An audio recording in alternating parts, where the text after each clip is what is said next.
সোণাৰী সমষ্টিৰ দুৰ্নীতিৰ বাতৰি সম্প্ৰচাৰ হোৱাত সাংবাদিকক ভাবুকি প্ৰাণে মৰাৰ ভাবুকি এনি ভাৰত 24ৰ সাংবাদিক পৰিস্মিতা ফুকনক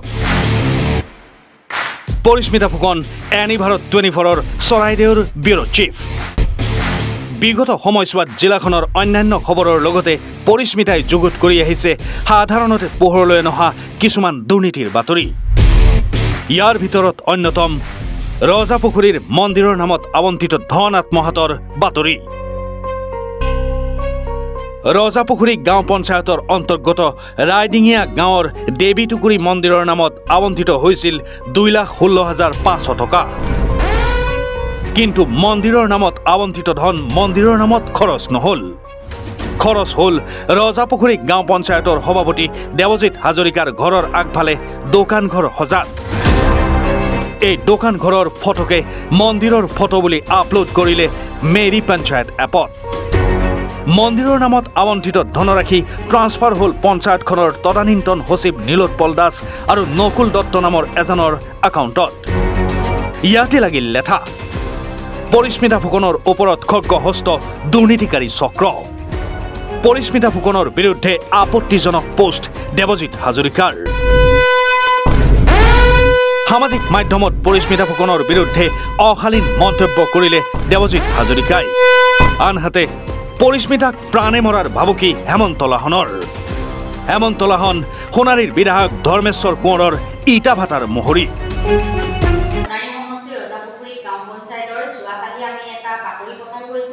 বাতৰিটো হৈছে ৰাইডিঙিয়া গাঁৱৰ যিটো এটা দেৱীটুকুৰা মন্দিৰটোৰ নামত আহিছিলে 2,16,500 টকা আৰু সেই মন্দিৰটোৰ ৰাইজে অভিযোগ আনিছিলে যে মন্দিৰটোৰ নামত যিটো পইচা আহিছিলে সেইটো তাত মন্দিৰটো হৈ উঠা নাই যে ইমান দিনে সেই বুলি যিহেতু অভিযোগ আনিছিলে আমি তাতে দুজন সাংবাদিক গৈ চাইছিলোঁগৈ চোৱাৰ পাছত দেখিলোঁ যে যিটো মন্দিৰৰ নামত আচলতে পইচা আহিছিলে সেই মন্দিৰটো তাতে টকৌপাতৰ চালি আৰু তেওঁলোকৰ যি গাঁঠি ধন খৰচ কৰি বাঁহেৰে আৰু টকৌপাতেৰে তেওঁলোকে যেনেধৰণে সাজি অতীজৰ পৰা তেওঁলোকে তাত পূজা অৰ্চনা কৰি আহিছিলে তেনেদৰেই আছে আৰু তাৰ পাছতে আমি মেৰী পঞ্চায়ত বুলি যিটো এপছ আছে সেই এপছটোত আমি চাইছিলোঁ চোৱাৰ পাছতে দেখিলোঁ যে তাত সঁচাকৈয়ে সেই দেৱীটুকুৰা মন্দিৰটোৰ নামত সঁচাকৈয়ে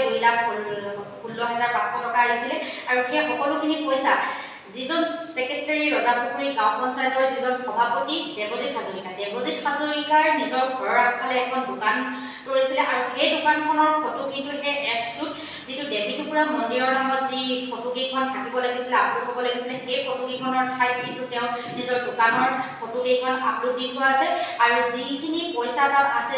2,16,500 টকা সেই পইচাখিনিও তেওঁ নকুল দত্ত বুলি এজন বিতৰ্কিত ব্যক্তি যিজন ব্যক্তিৰ আগতেও আমি এটা বাতৰি প্ৰচাৰ কৰিছিলোঁ তেওঁ 15 ফাইনেন্সৰ 2.5 লাখ টকা তেওঁৰ একাউণ্টত ট্ৰেন্সফাৰ হোৱা এটা তথ্য সহকাৰে আমি বাতৰি প্ৰচাৰ কৰিছিলোঁ আৰু সেইজন বিতৰ্কিত ব্যক্তিৰ একাউণ্টতে 2,16,500 টকা তেওঁৰ একাউণ্টত সোমোৱা আমি সকলো তথ্য আমি পোহৰলৈ আনিলোঁ আৰু তাৰ পাছতে আমি এটা বাতৰি প্ৰচাৰ কৰিছিলোঁ তথ্যভিত্তিক আৰু বাতৰিটো প্ৰচাৰ কৰাৰ পাছতে দেৱজিৎ হাজৰিকাই এটা ফেচবুক পোষ্টত তেওঁ লিখিছে এটা অশালীন শব্দ তেওঁ ব্যৱহাৰ কৰিছে যিহেতু এগৰাকী মহিলাক তেওঁ কেনেদৰে ব্যৱহাৰ কৰিব লাগে কেনেধৰণৰ ভাষা তেওঁ ব্যৱহাৰ কৰিব লাগে তেওঁ সেইটো নাজানে আৰু সেই ব্যক্তিজনৰ পাছতে যিজন হৈছে ধৰ্মেশ্বৰ কোঁৱৰ ডাঙৰীয়া আমাৰ সোণাৰী সমষ্টিৰ বিধায়ক সেই বিধায়কজনৰ ইটাভাটা DKP ইটাভাটাটোৰ মোহৰি হেমন্ত লাহন আৰু সেই হেমন্ত লাহন বোলাজন মানুহজনে এজন ভেৰণীয়া গুণ্ডা হয় তেওঁ সেই গুণ্ডাজনে কিন্তু ফেচবুকত কেইবাটাও পোষ্ট কৰিছে তেওঁ যিকেইটা পোষ্টত তেওঁ লিখিছে যে আমাক পানী মৰা ভাবুকি দিছে দুজন সাংবাদিককে এই ভাবুকি লাভৰ পিছতে সাংবাদিক পৰিস্মিতা ফুকনে এজাহাৰ দাখিল কৰে সোণাৰী থানাত ঘটনা সন্দৰ্ভত অসম জাতীয়তাবাদী যুৱ পৰিষদৰ প্ৰতিক্ৰিয়া জানিব পাৰিছোঁ পৰিস্মিতা ফুকন নামৰ যিগৰাকী সাংবাদিক তেওঁ নিৰপেক্ষ বাতৰি কৰিবলৈ যোৱাৰ কাৰণে তেওঁলোকক ভেৰণীয়া গুণ্ডাই বিজেপিৰ ভেৰণীয়া গুণ্ডাই তেওঁক অশালীন মন্তব্য ইত্যাদি কৰি বিভিন্ন ধৰণৰ প্ৰাণনাশৰ ভাবুকি দিছে বুলি জানিব পাৰিছোঁ গতিকে আমি অসম জাতীয়তাবাদী যুৱ পৰিষদৰ ফালৰ পৰা দাবী জনাইছোঁ অতি শীঘ্ৰে দোষীক কৰায়ত্ব কৰক সদৌ অসম অনুসূচিত জাতি ছাত্ৰ সন্থাৰ প্ৰতিক্ৰিয়া সাংবাদিকক পানে মৰাৰ ভাবুকি দিয়াৰ বিষয়টোক প্ৰথমতে আমি অনুসূচিত ছাত্ৰ সন্থাই সম্পূৰ্ণৰূপে গৰিহণা জনাইছোঁ আৰু ইয়াৰ লগতে আমি ক'ব খুজিছোঁ যে এই বিজেপি চৰকাৰখনৰ দিনত এই বিজেপি চৰকাৰৰ আমোলত যেতিয়াই তেওঁলোকৰ মানুহৰ দুৰ্নীতিৰ কথা কেতিয়াবা কোনোবাই যদি মুকলি কৰে তেতিয়াই দেখিব তেওঁলোকৰ ওপৰত পানে মৰাৰ ভাবুকি আহিব আৰু বিশেষকৈ এই চৰকাৰখনৰ দিনত কিন্তু সংবাদ গোষ্ঠীৰ লগত জড়িত যিসকল লোক আছে যিসকল সংবাদকৰ্মী আছে তেওঁলোকৰ কিন্তু জীৱন বিপন্ন হৈ পৰিছে তেওঁলোকৰ জীৱনৰ প্ৰতি ভাবুকি নামি আহিছে আৰু সেই স্থানীয় বিধায়কজনক আৰু সেই যিজন ব্যক্তি তেওঁলোক সকলোকে আচলতে আমি ভীৰু আখ্যা এইকাৰণে দিছোঁ কাৰণ যদি তেওঁলোকৰ যি প্ৰকৃত সাহস থাকিলেহেঁতেন তেওঁলোকে যুক্তিযুদ্ধ কৰিলেহেঁতেন আদৰ্শগত যুদ্ধ কৰিলেহেঁতেন এনেকৈ কিন্তু বাহুবল বা ধনবল দেখুৱাই মানুহক প্ৰাণহানি ভাবুকি কেতিয়াও নিদিলেহেঁতেন সদৌ অসম মতক যুৱ ছাত্ৰ পৰিষদৰ প্ৰতিক্ৰিয়া এনি ভাৰতৰ যিগৰাকী সাংবাদিকৰ ওপৰত তেখেতক যি প্ৰাণে মৰাৰ ভাবুকি জনাইছে আমি প্ৰশাসনক অনুৰোধ জনাম যাতে প্ৰশাসনে ইয়াৰ ওপৰত এটা উচিত ব্যৱস্থা গ্ৰহণ কৰিব লাগে আৰু আপোনালোকে জানে সাংবাদিকৰ ওপৰত এনেধৰণৰ অনুৰূপ ঘটনা তেনে নতুন নহয় এয়া এনেধৰণৰ ঘটনা চলি থাকে কিন্তু নিৰাপত্তাৰ ক্ষেত্ৰত সাংবাদিকসকলৰ ক্ষেত্ৰত নিৰাপত্তাহীনতাত যে আজি ভুগিছে এইটো এটা পূৰা নিশ্চিত হৈ পৰিছে আৰু সাংবাদিকসকলক সঁচাকৈ চৰকাৰৰ ফালৰ পৰা আৰু প্ৰশাসনৰ ফালৰ পৰা তেখেতলোকে নিৰাপত্তা প্ৰদান কৰাটো তেখেতলোকৰ এটা দায়িত্ব বুলি মই ভাবোঁ এতিয়া কথাটো হ'ল সাংবাদিকক ভাবুকি প্ৰদানৰ বিষয়টো সন্দৰ্ভত আৰক্ষীয়ে কি ব্যৱস্থা গ্ৰহণ কৰে সেয়া লক্ষণীয় হ'ব সমানেই লক্ষণীয় হ'ব দুৰ্নীতিটো সন্দৰ্ভত সংশ্লিষ্ট বিভাগে কি ব্যৱস্থা গ্ৰহণ কৰে ব্যুৰো ৰিপৰ্ট এনি ভাৰত 24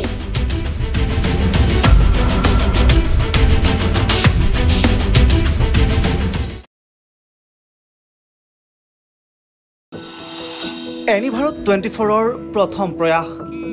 জুবিন গাৰ্গৰ গীতৰ প্ৰতিযোগিতা জুবিনৰ গানে কি আনে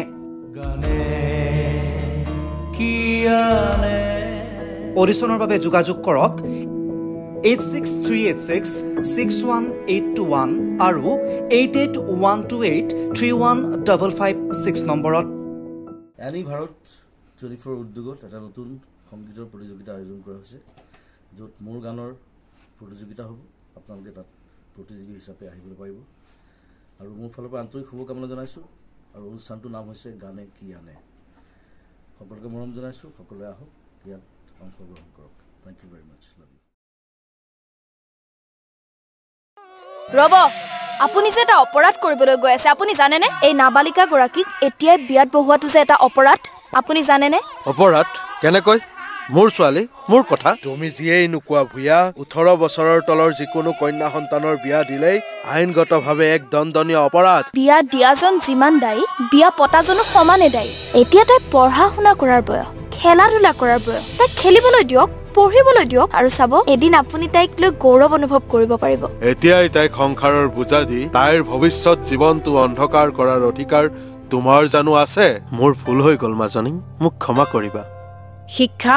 ল'ৰা ছোৱালী উভয়ৰে প্ৰাপ্য আৰু অধিকাৰ